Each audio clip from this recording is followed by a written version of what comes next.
Everyone, কেমন আছো তোমরা? আশা করি অনেক ভালো আছো, আর আমিও কিন্তু অনেক ভালো আছি। তো চলো আজকের ভিডিওটা শুরু করা যাক। সেই দিন বিকেলবেলা খাওয়া দাওয়ার পর বড়মা বলল চল জমি থেকে কটা গাজর তুলে নিয়ে আসি। আর দেখো চারিপাশে যা দেখতে পাচ্ছ সব কিন্তু আমাদের জমি। আর মাঠে যেতে যেতেই দেখো এটা কি দেখলাম, দেখে তো পুরো ভয়ই পেয়ে গেছিলাম।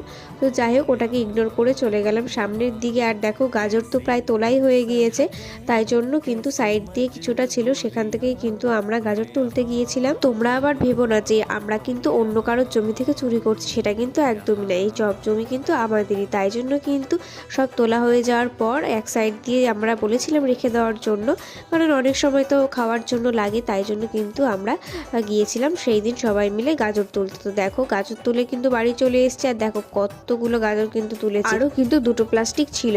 তো যাই হোক তারপরে গাজর টাজর তোলা হয়ে যাওয়ার পর আবার কিন্তু বড়মা বললো চল একটু পটল ক্ষেত থেকে ঘুরে আসি।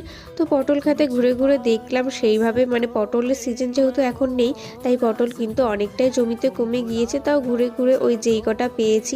নিজের জমির জিনিস খেতে কার না ভালো লাগে বলো তো? আর আমি তো খুবই ভালো লাগে, মানে জমিতে ঘুরে ঘুরে এরকম জিনিসপত্র তুলতে খুবই ভালো লাগে।